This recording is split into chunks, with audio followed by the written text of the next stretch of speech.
Bom dia, terceiro! Como vocês estão nessa terça-feira? Espero que vocês estejam muito bem, né? Em casa, se protegendo e também aproveitando para sempre estudar, colocar os conteúdos sempre em dia, tá? Vamos lá, né, para mais uma aula de literatura que eu preparei para vocês. Espero que vocês estejam gostando das minhas aulas, mesmo distantes. Saibam que vocês moram no meu coração, tá? E eu tô morrendo de saudade de todos vocês, ok? Então vamos continuar falando hoje, né? A gente continua também falando um pouquinho sobre a produção poética desse grande autor da literatura da segunda fase do modernismo, que é o Carlos Drummond de Andrade. A professora começou um pouquinho no final da última aula, né, da quarta-feira passada. Espero que vocês tenham gostado dessa aula. É uma aula muito produtiva. A gente vai fazer várias leituras aqui sobre produções desse autor, que eu adoro, né? Considerado o maior escritor de linha lírica do século XX, né? E que traz também esse caráter de amadurecimento para a produção poética da segunda fase do modernismo, tá? Ok? Então a gente começou, eu só trouxe esse slide novamente para relembrar algumas coisas que eu falei na última aula e, claro, né, para me auxiliar também a dar sequência nessa parte do conteúdo, tudo bem? Eu vi que a Carol, né, do terceiro B, mandou para vocês também o livro Antologia Poética. Por favor, deem uma olhadinha nesse livro, leiam ali alguns poemas, porque claro que é um livro extenso, né, uma coletânea de poemas que foram reunidas para ilustrar a produção desse autor, e a professora não tem condições de ler todos os poemas do livro para vocês aqui durante as aulas. Eu seleciono, né, alguns que são de interesse também para ilustrar o conteúdo trabalhado, tá? Então, se vocês puderem fazer esse trabalho juntamente comigo, eu ficarei muito grata e claro que o conteúdo será muito mais internalizado por vocês, tudo bem? Logo, logo também tem lista de exercícios sobre esse conteúdo, tá? Fiquem tranquilos que eu já vou preparar essa semana e logo, logo eu já encaminho para vocês no grupo do WhatsApp, tá? Ok? E depois também, com certeza, o gabarito. Vamos lá, então? Eu comentei com vocês um pouquinho sobre a biografia desse autor, que é claro, né? Não tem como a gente não citar algumas referências importantes que fazem parte também da produção literária, porque a gente fala que o autor e o eu lírico são seres distintos para a teoria literária, mas é claro que muitas referências pessoais, íntimas, né, que passam na vida do autor, isso também reflete diretamente no estilo de produção e também nos seus temas, tudo bem? Então, é interessante a gente trazer algumas coisas importantes sobre a carreira literária do Carlos Drummond, como uma forma também de compreender as suas fases de produção literária, tudo bem? Fases, tá? Certo? Vocês vão perceber que esse autor ele tem uma divisão bem específica de fases que categorizam também o seu estilo e os temas trabalhados em cada uma delas, beleza? Ok? Que daqui a pouco eu já inicio, tá? Eu comentei com vocês que ele é mineiro, né? Nasceu em Itabira. Itabira também é um reflexo da sua terra natal, da sua família, da sua existência, e que esse autor também vai trazer para os temas literários, né? Disse a vocês que ele morou em Minas Gerais, mas depois também viveu uma boa parte da sua vida no Rio de Janeiro, ok? Trabalhou no Rio de Janeiro juntamente ali com o Ministério da Educação, tá? Então ele teve um cargo político também vinculado a esse lado do aprendizado, né? E também da área cultural do Brasil, certo? A sua primeira publicação não foi um livro, e sim um poema super famoso dele, denominado de No Meio do Caminho, que eu já vou mostrar para vocês no próximo slide, que é considerado a primeira escrita literária feita em 1928 e publicada na revista modernista, né, chamada de Revista de Antropofagia, tudo bem? Eu comentei também na última aula que esse primeiro poema que abre a carreira literária do artista não foi um poema tão bem aceito pela crítica literária da época. Na verdade, as pessoas ficaram muito confusas com a produção, porque ela é uma produção que repete muitos versos, né, muitas ideias, e na verdade ele não teve essa recepção positiva em relação a esse primeiro poema que foi publicado na revista em 1928. Então, se a gente fosse analisar, né, todo o contexto de publicação dessa obra era para o Carlos Drummond de Andrade ter desistido desde o início, né? Porque as críticas foram muito mais negativas do que positivas. As pessoas realmente colocaram em xeque aquilo que a intenção dele por trás desse poema. Tá? Esse é o poema, o famoso poema, né, é considerado uma das grandes marcas da literatura do Carlos Drummond. Não tem ninguém que não o conhece, tá? Para vocês aí em casa, se não conhecem, preste atenção agora, porque é um dos poemas que toda vez que a gente pensa no Carlos Drummond de Andrade, já vem a sua relação com essa obra, tá? Que dá essa introdução para a carreira literária dele, que depois vai aparecer também no primeiro livro publicado, né? Essa coletânea de poemas que ele vai publicar também em 1930, tudo bem? Então vamos lá para a leitura. Tem muita gente que não gosta, tá? Certo? Vai lá, no meio do caminho. No meio do caminho tinha uma pedra. Tinha uma pedra no meio do caminho. Tinha uma pedra. No meio do caminho tinha uma pedra. Nunca me esquecerei desse acontecimento. Na vida de minhas retinas tão fatigadas, dos meus olhos tão fatigados, nunca me esquecerei que no meio do caminho tinha uma pedra. Tinha uma pedra no meio do caminho tinha uma pedra. Eu tenho certeza que a maioria de vocês deve estar pensando, professora do céu, que poema chato, né? É por isso que ninguém gostou na época que ele publicou na revista. Tá? Só fica repetindo a mesma ideia de pedra, pedra, no meio do caminho tinha uma pedra. Então é um poema mais repetitivo do que realmente valorizando o conceito de ideais, né? De ideias, na verdade. Meninos, e essa pedra, ela pode ter tantas explicações, tantos significados, tá? Quando você procura na internet, faça um teste aí, quem quiser, tá? Claro. Faça um teste, análise do poema, coloca no pai de todas as pesquisas, né? O Google. Análise do poema no meio do caminho. Aparece 1 milhão de análises, porque ninguém sabe dizer ao certo o que seria essa pedra, né? Essa simbologia que o Carlos Drummond trouxe para sua produção. Eu imagino que pode ser muitas coisas, tá? Pode ser a pedra que representa as dificuldades, que é uma dificuldade que está no meio do caminho, a gente imagina que é uma dificuldade da vida adulta, né? Porque se a gente analisar o caminho como um todo, o início é a infância, o meio seria a vida adulta e o final a velhice, né?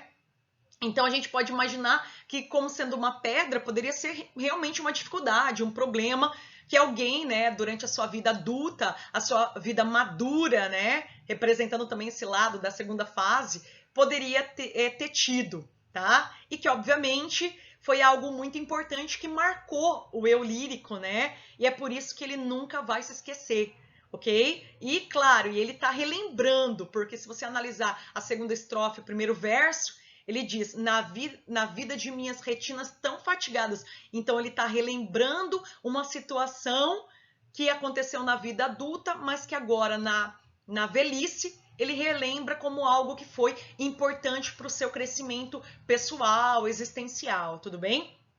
Tá? Essa pedra também poderia ser até uma referência à sua antiga terra natal, né? Itabira, como eu comentei com vocês, que é uma região mineira muito famosa pela extração de minério de ferro. Então a pedra pode ter essa correlação, sim, com a sua cidade natal, tá? Que é uma marca também das suas produções e dos seus temas que vão aparecer na primeira fase, que eu já chego lá, tudo bem? Então tem muitas possibilidades de reflexões e análises, né, que aparecem aqui dentro dessa linha desse poema, ok? Então, a crítica na época, né, 1928, quando foi publicado na revista Antropofagia, disse, meu Deus, o que ele quer trazer com esse poema, tá? Então, isso não tem nada de novo, né? Então, se a gente fosse analisar mesmo, o autor poderia ter ficado só nesse poema, mas isso não foi um impedimento para que ele continuasse a sua carreira literária, desse a volta por cima também, né? E publicasse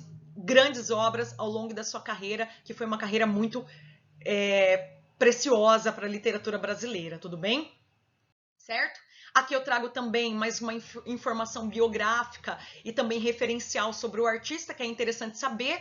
Ainda em 1928, né, depois da publicação desse primeiro poema No Meio do Caminho, Drummond ingressa no serviço público, que eu comentei um pouquinho com vocês, né, como auxiliar do gabinete da Secretaria do Interior, em Minas Gerais, E em 1930, ele publica o seu primeiro livro, né? O seu primeiro livro realmente com uma coletânea de outros poemas, denominado De Alguma Poesia, que é essa imagem, tá? Que vocês têm aqui nesse slide, ok? Ao lado de uma imagem um pouco mais madura do Carlos Drummond de Andrade, tá? Então esse é o primeiro livro publicado pelo autor, que contém 49 poemas. Dentre esses 49, você também encontra o poema No Meio do Caminho, tá?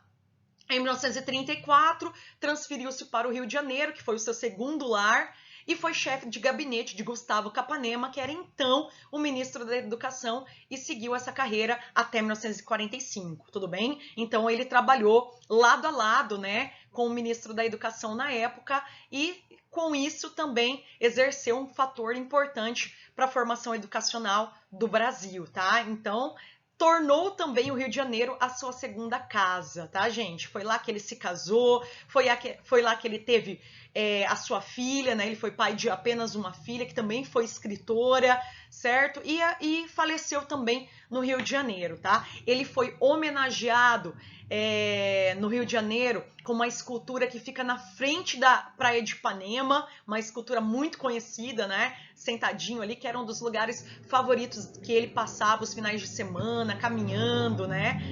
Ali na orla, tudo bem? Então é um autor que teve muito apego também a essa segunda casa que foi o Rio de Janeiro, ok? Falando agora um pouquinho mais sobre o estilo, né, e a produção literária do Carlos Drummond de Andrade, nós vamos entrar nas fases de produção. Meninos, esse autor, para cada época de que ele viveu, né, que ele produziu, ele se inspirou em processos literários e processos reais diferentes. Então é por isso que a crítica literária costuma separar em fases a sua produção e também os seus livros, tá? Então tomem bastante cuidado com isso, porque a UEM costuma trabalhar as questões, né, a partir também dessas separações. Tem teóricos que separam em 3 fases, e tem teóricos que separam em 4, tá? Então tomem bastante cuidado, porque a UEM costuma usufruir dessas separações em fases também para produzir as questões para o vestibular, tudo bem, gente? Beleza?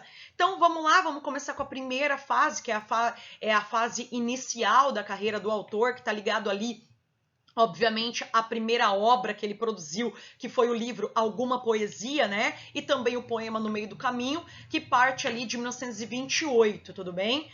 Gente, essa primeira fase, ela tem algumas nomenclaturas, tá? Que a professora também vai tentar analisar com vocês, ok? Então, ela é chamada de fase Gauche. Eu já explico qual que é o significado desse neologismo, né? O gauchismo, que é usado para denominar essa fase, só que dependendo de alguns teóricos, né? Essa fase, além de ser chamada de gauche, ela também pode ser chamada de modo mais filosófico de eu maior que o mundo, tá? Então é uma segunda nomenclatura usada para se referir a essa fase. Anos 30, né? O ano inicial também da segunda fase, é uma fase onde a gente consegue observar a partir dos poemas, né, dos temas, essa consciência de existência e também um certo isolamento da realidade social, tá? Então, essa primeira fase,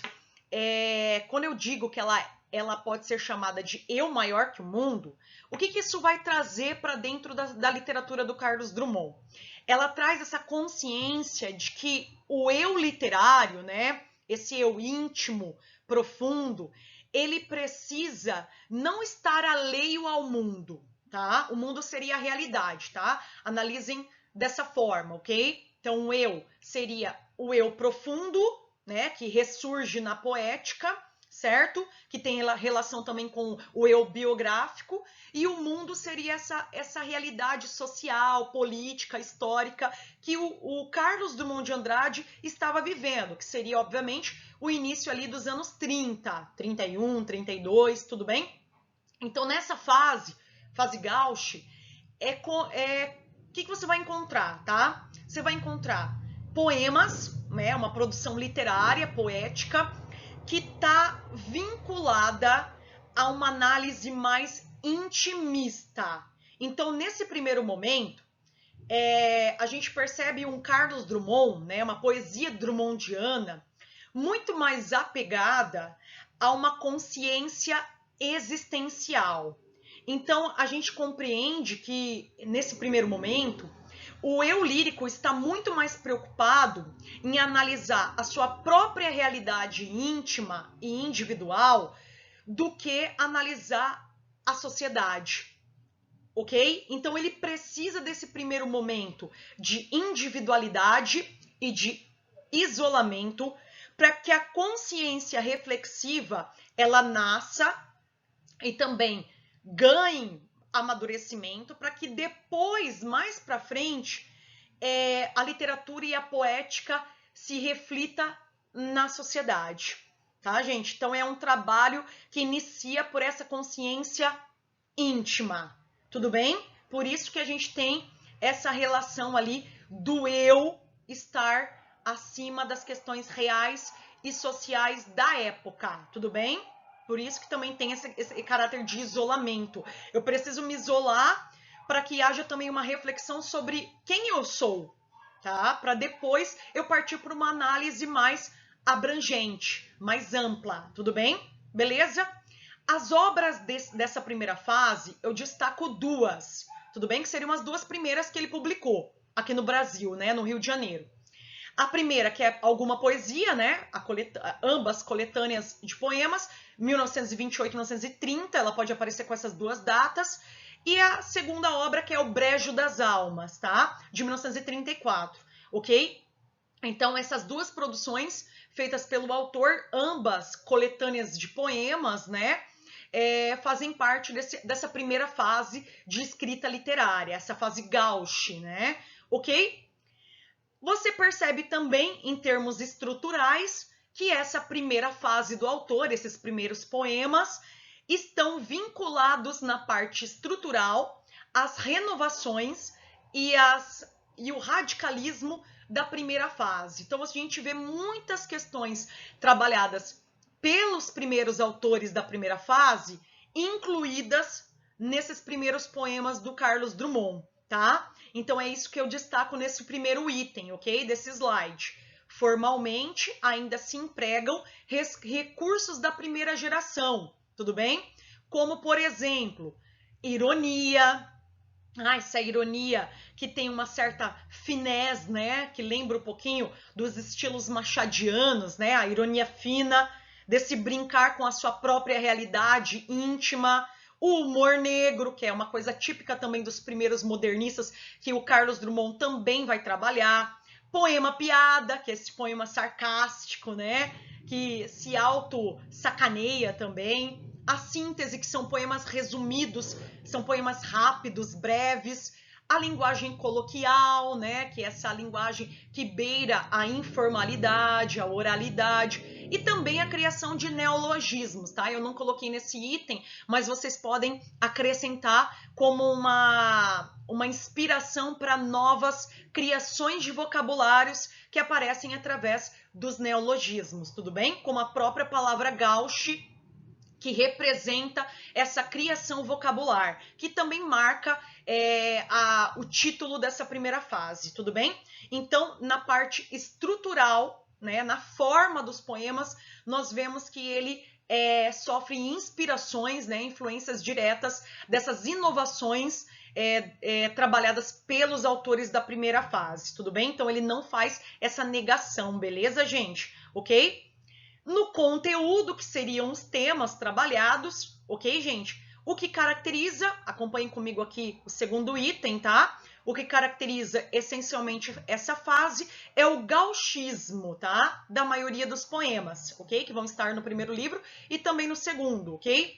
Agora vamos entender o que significa esse bendito gauche, né, gente? Porque até agora eu falei, mas não expliquei qual é o significado para dentro dessa primeira fase. Gente, o gauche, como eu posso explicar, tá? De uma maneira um pouco mais leve para depois a gente ir para a teorização, tá? O gauche é quando você se sente às avessas, tá? Então é um eu todo fragmentado, porque imaginei assim, é um eu que está tentando procurar a sua realidade íntima, ele está tentando se encontrar no mundo, né? Ok? A partir do seu isolamento, da sua... É a tentativa de construir uma consciência sobre quem você é.